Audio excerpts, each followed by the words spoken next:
अभी तक हमने जाना कि किसी भी इकोनॉमी में प्रोड्यूसर्स कौन होते हैं और कंज्यूमर्स कौन होते हैं। प्रोडक्शन प्रोसेस जो होता है उसमें गुड्स एंड सर्विसेज को कैसे प्रोड्यूस किया जाता है, जो गुड्स एंड सर्विसेज प्रोड्यूस हो रही हैं वस्तु एवं सेवाएं, उनको किन किन नामों से हम पुकारते हैं।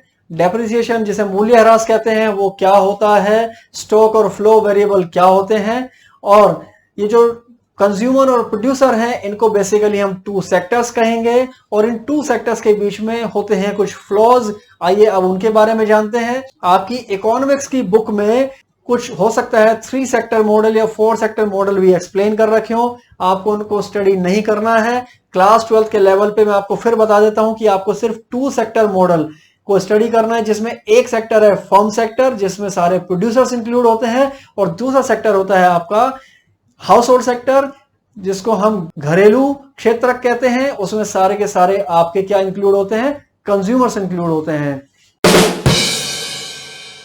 मैक्रो इकोनॉमिक्स की जो फर्स्ट क्लास हुई थी उसमें मैंने आपको मैक्रो इकोनॉमिक्स का इंट्रोडक्शन दिया था। उसके अलावा आपको बताया था कि किसी भी इकोनॉमी में 4 सेक्टर्स होते हैं बेसिकली। वो होते हैं फर्म्स, हाउस होल्ड्स, गवर्नमेंट और एक्सटर्नल सेक्टर होते हैं। यहाँ सर्कुलर फ्लो ऑफ इनकम जो आप स्टडी करने वाले हैं उसमें, जिसे हिंदी में आय का वर्तुल प्रवाह, कुछ जगह आप इसको पढ़ेंगे आय का चक्रीय प्रवाह पढ़ेंगे इसका नाम। तो इसमें हम 2 सेक्टर्स की बात करेंगे, फर्म सेक्टर और हाउस होल्ड सेक्टर्स की। तो सबसे पहले ज़रूरी है कि ये जो 2 सेक्टर हैं इनका रोल क्या है इकोनॉमी के अंदर, उसको एक बार स्टडी कर लेते हैं। तो पहला सेक्टर फर्म्स और दूसरा हाउस होल्ड्स। फर्म सेक्टर जो है वो 2 इंपॉर्टेंट रोल प्ले करता है। नंबर 1 तो है इसका कि ये गुड्स एंड सर्विसेज को प्रोड्यूस करता है। नंबर 2 जो इसका रोल है वो है कि ये फैक्टर पेमेंट्स को जनरेट करता है, जिसे हम कहते हैं कारक भुगतान। इसी तरीके हाउस होल्ड सेक्टर भी जो है वो 2 रोल प्ले करता है। नंबर 1 कि ये फैक्टर सर्विसेज को प्रोड्यूस करता है। फैक्टर सर्विसेज जिसे हम कहते हैं लैंड, लेबर, कैपिटल और एंटरप्रेन्योरशिप, जिनके बेसिस पे प्रोडक्शन होता है। और साथ ही साथ ये डिमांड जनरेट करता है, मांग उत्पन्न करता है, किसके लिए, गुड्स एंड सर्विसेज के लिए। तो ये एक दूसरे के पूरक हो जाते हैं दोनों सेक्टर्स, इसीलिए इनके बीच में क्या क्रिएट होता है, एक सर्कुलर फ्लो क्रिएट होता है। सर्कुलर फ्लो को समझने से पहले एक बार अजम्पशन देख लीजिए इस मॉडल की। 2 सेक्टर मॉडल में जो हम सर्कुलर फ्लो को स्टडी कर रहे हैं, सबसे पहली जो अजम्पशन है वो है कि हाउस होल्ड सेविंग नहीं करते हैं, कोई बचत नहीं करते हैं परिवार। जितनी इनकम है पूरी की पूरी स्पेंड कर देते हैं on the purchase of goods and services. Number 2 की कोई गवर्नमेंट नहीं है, सो कोई टैक्सेस नहीं है, जितनी भी इनकम हाउस होल्ड सेक्टर को मिलती है वो पूरी खर्च कर सकते हैं। और नंबर 3 की इकोनॉमी जो है वो क्लोज्ड इकोनॉमी है, बंद अर्थव्यवस्था है, तो कोई ट्रेड नहीं हो रहा है, ना एक्सपोर्ट हो रहा है ना इंपोर्ट हो रहा है। तो ऐसे में क्या होगा, एक ही तरीका है जिसमें हाउस होल्ड अपनी इनकम को डिस्पोज कर सकते हैं, यानी खर्च कर सकते हैं। वो है स्पेंडिंग देयर एंटायर इनकम, की अपनी पूरी की पूरी इनकम को खर्च कर दें किस पे, गुड्स एंड सर्विसेज को परचेज करने पे। और वो गुड्स एंड सर्विसेज जिनको डोमेस्टिक फर्म्स ने प्रोड्यूस करा हो, इंपोर्टेड या एक्सपोर्टेड का कोई यहाँ चक्कर ही नहीं रहता। तो ये तो थी बेसिक अजम्पशंस। अब शुरू करते हैं सर्कुलर फ्लो ऑफ इनकम को। यहाँ पे देखिए 2 सेक्टर्स है, फर्म्स एंड हाउस होल्ड्स, जैसे मैंने अभी आपको बताया। इन दोनों के बीच में 4 तरह के फ्लो होंगे, क्योंकि इनके इंपॉर्टेंट रोल्स मैंने आपको ऑलरेडी बता दिए, तो अब समझना थोड़ा सा तुम्हें ना आसान हो जाएगा।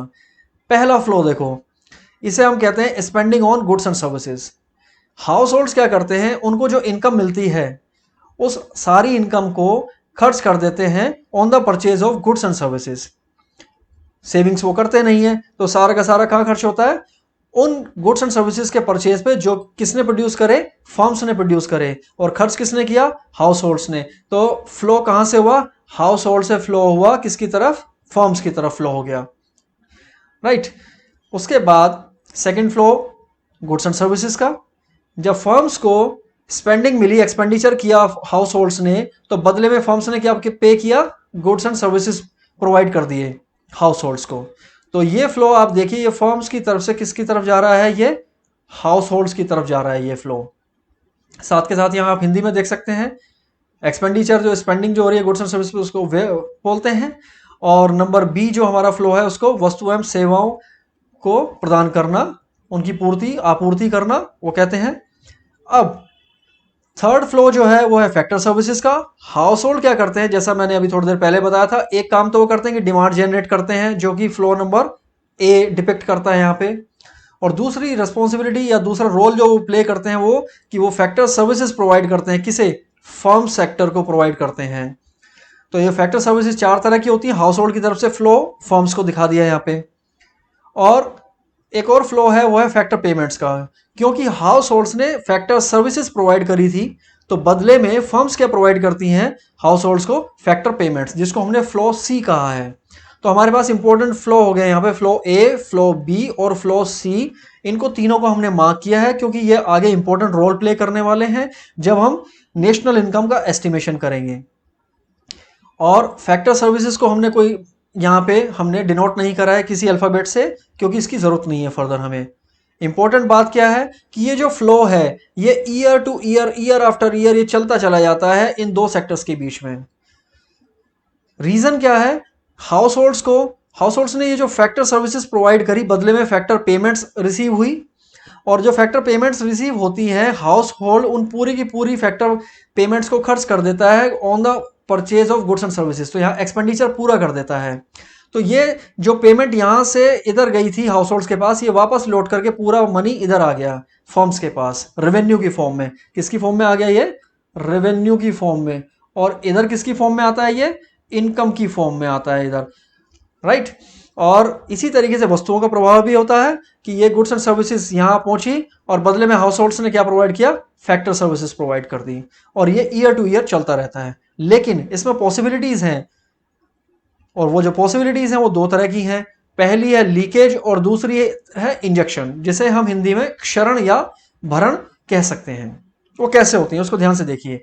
ये जो डायग्राम है ये तो पूरा एज इट इज है, बिल्कुल जैसा मैंने लास्ट स्लाइड में आपको दिखाया था। अब देखिए, ये पॉसिबिलिटी है कि हाउस होल्ड जो थे उनको जो इनकम रिसीव हुई वो क्या कर सकते हैं उसका? या तो वो उसमें एक्सपेंडिचर कर ले, एक्सपेंडिचर, या फिर वो क्या कर सकते हैं उसमें से अपनी इनकम में से सेविंग्स कर सकते हैं वो, कि कुछ बचा लें। अगर उन्होंने सारा एक्सपेंडिचर किया तो वैसा होगा जैसा कि पिछली स्लाइड में मैंने आपको दिखाया था, सर्कुलर फ्लो चलता रहेगा, बराबर अमाउंट इधर जाएगा, उतना ही अमाउंट इधर आता जाएगा। लेकिन अगर सेविंग्स हुई तो सेविंग्स के केस में क्या होगा? थोड़ा इसमें फर्क आ जाएगा। सेविंग्स का मतलब होता है लीकेज। लीकेज कैसे? कि ये जितना मनी का फ्लो यहां से जाना था उसमें से कुछ कम अब इधर फर्म्स के पास पहुंचेगा। कुछ ये जो है, जो लीकेज हुई है, ये क्या है? बेसिकली ये है सेविंग्स है। ये हाउस होल्ड्स ने कुछ इनकम अपने पास रख ली सेविंग्स की फॉर्म में, और सारी की सारी इनकम स्पेंड नहीं करी गुड्स एंड सर्विसेज के परचेज पे। तो क्योंकि फर्म्स के पास अब रेवेन्यू उतना नहीं आया जितनी की उसने इनकम पे करी थी, तो क्या होगा? अगली बार वो फैक्टर पेमेंट्स भी कम कर पाएंगे। हाउस होल्ड के पास कम पैसा आएगा तो वो अगली बार फिर और कम खर्च कर पाएंगे। तो ये सर्कुलर फ्लो में आप देख सकते हैं कि लीकेज की वजह से ये सर्कुलर फ्लो जो है डिस्टर्ब होता है। इसका ऑपोजिट भी पॉसिबल है। ऑपोजिट में क्या होगा? इंजेक्शन होगा। इंजेक्शन में क्या होगा कि यहाँ जो हाउस होल्ड्स हैं वो कुछ बोरोइंग कर लें। बोरोइंग करने से क्या होगा कि इनकम जो थी यहाँ हाउस होल्ड्स के पास वो उसको स्पेंड करते थे। अब बोरोइंग्स में क्या होगा? इनकम प्लस बोरोइंग स्पेंड करेंगे वो। इनकम प्लस बोरिंग स्पेंड करने से ये जो फ्लो है, फ्लो नंबर ए, ये इसका साइज इंक्रीज हो जाएगा। फर्म्स के पास अब रेवेन्यू जो है वो अब ज़्यादा आएगा, इंक्रीज होकर आएगा।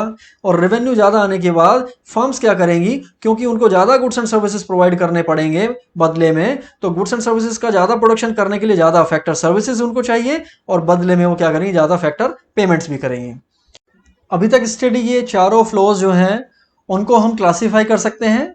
फ्लो ए और फ्लो बी जो हैं उनको हम गुड्स एंड सर्विसेज मार्केट बोलते हैं, क्योंकि इनमें क्या होता है? गुड्स एंड सर्विसेज ट्रांसफर होते हैं फर्म से हाउस होल्ड्स पे, और उनके एक्सचेंज में क्या होता है? हाउस होल्ड्स पे करते हैं, स्पेंडिंग करते हैं, एक्सपेंडिचर करते हैं on the purchase of goods and services, और मनी का फ्लो होता है हाउस होल्ड से फर्म्स की तरफ। तो ये हमारा कहलाता है गुड्स एंड सर्विसेज मार्केट। और जो नीचे के जो दो फ्लो यहाँ पे दिखाए हैं ब्लू कलर में डिपिक्ट जिनको किया गया है, ये हैं फैक्टर्स ऑफ प्रोडक्शन मार्केट हैं बेसिकली, क्योंकि यहाँ पे फैक्टर सर्विसेज हाउस होल्ड्स की तरफ से प्रोवाइड की गई फर्म्स को, और बदले में फर्म्स ने क्या प्रोवाइड किया? फैक्टर पेमेंट्स प्रोवाइड की हाउस होल्ड्स को। तो यहाँ पे एक्सचेंज हो रहा है बेसिकली फैक्टर ऑफ सर्विसेज के बदले में फैक्टर पेमेंट्स का। तो इसलिए ये कौन सी मार्केट है हमारी? ये फैक्टर्स ऑफ प्रोडक्शन मार्केट है। चारों फ्लोज को स्टडी कर लिया, लीकेज और इंजेक्शन को स्टडी कर लिया। अब इंपॉर्टेंस क्या है सर्कुलर फ्लो को स्टडी करने की, उसको एक बार ध्यान से देखते हैं। सर्कुलर फ्लो को स्टडी करने से हमें basically methods of estimation of national income मिलने वाले हैं, जिनसे हम क्या करेंगे, नेशनल इनकम को एस्टिमेट करेंगे। इस यूनिट में बहुत इंपॉर्टेंट रोल प्ले करने वाला है ये सारा कॉन्सेप्ट। तो पहला फ्लो अगर हम देखें, flow number A spending on goods and services, फिर बी है हमारा transfer of goods and services in physical form from firms to households, और थर्ड है हमारा ये फैक्टर पेमेंट्स जो फर्म्स ने प्रोवाइड करी हैं हाउस होल्ड्स के लिए। ध्यान देने लायक बात यह है कि ये तीनों के तीनों तीन डिफरेंट मेथड्स को प्रोड्यूस करेंगे, और हमें जब नेशनल इनकम को एस्टिमेट करना है तो एक प्रॉब्लम आती है कि हम कैसे कैलकुलेट करें कि एग्रीगेट प्रोडक्शन कितना हुआ है इकोनॉमी में। डिफरेंट डिफरेंट प्रोडक्ट्स प्रोड्यूस होते हैं, डिफरेंट गुड्स प्रोड्यूस होते हैं, तो उनको कैसे हम ऐड करेंगे। Number of bananas produce with number of steel rods produce, या फिर नंबर ऑफ बैट्स, या फिर नंबर ऑफ मशीन्स, या फिर व्हीट कितना कितना प्रोड्यूस हुआ है, उसको हम एडअप कैसे करेंगे। तो उसके लिए हमारे पास क्या होता है, हमारे पास होता है उनका प्राइस की टर्म्स में उनको हम ऐड करते हैं, क्योंकि फिजिकल फॉर्म में तो हम उनको ऐड कर नहीं सकते हैं। तो इसलिए हमारे पास सॉल्यूशन क्या होता है इस चीज का, कि हम एक कॉमन ऐसा मेजरिंग रोड यूज करें, और वो कॉमन मेजरिंग रोड है मनी। तो इनका सबका प्राइस होता है, तो मनी हमारी हेल्प करता है इस चीज में। तो हम क्या करते हैं, यहाँ पे हर एक चीज को मनी की टर्म्स में कर सकते हैं। तो गुड्स एंड सर्विसेज को मनी की टर्म्स में हम मेजर कर लेंगे। तो फ्लो ए जो है वो हमें क्या देता है, एक्सपेंडिचर मेथड देता है कि हमने कितना गुड्स एंड सर्विसेज पे एक्सपेंडिचर किया हाउस होल्ड्स ने, तो उसको सारे को टोटल कर लो, एड अप कर लो। तो फ्लो ए एक्सपेंडिचर मेथड की हेल्प से हमें क्या देता है, नेशनल इनकम का एक एस्टीमेट प्रोवाइड कर देता है। इसी तरीके से फ्लो बी को यूज कर सकते हैं कि कितना आउटपुट प्रोड्यूस हुआ है, कितनी गुड्स एंड सर्विसेज का प्रोडक्शन हुआ है, या कुल कितना वैल्यू एडिशन हुआ है डिफरेंट स्टेजेस ऑफ प्रोडक्शन पर। तो ये मूल्य वृद्धि या उत्पादन विधि हम इसको बोलते हैं, सेकंड मेथड मिल गया। या फिर हम सी को यूज कर सकते हैं जिसमें फैक्टर पेमेंट्स, कुल कितनी इनकम प्रोवाइड करी फर्म्स ने हाउस होल्ड्स को। चार फैक्टर सर्विसेज होती है ना, तो लैंड, लेबर, कैपिटल, एंटरप्रेन्योरशिप को कितनी कितनी फैक्टर पेमेंट्स प्रोवाइड हुई हैं, उन सबको ऐड कर दो। तो इनकम मेथड या आय विधि के द्वारा हम नेशनल इनकम को क्या कर सकते हैं, एस्टिमेट कर सकते हैं। खास बात क्या है कि तीनों में से कोई भी मेथड यूज कर लो, नेशनल इनकम का एस्टिमेट जो है तीनों मेथड से वो हमेशा सेम ही आता है, क्योंकि annual production of goods and services तो सेम ही रहेगा ना, एस्टिमेशन का मेथड बदलने से कोई फर्क नहीं पड़ता है। इस वीडियो में इतना ही। नेक्स्ट वीडियो से हम बात करेंगे नेशनल इनकम के एग्रीगेट्स और आइडेंटिटीज के बारे में। Thank you so much. I hope this video is helpful for you.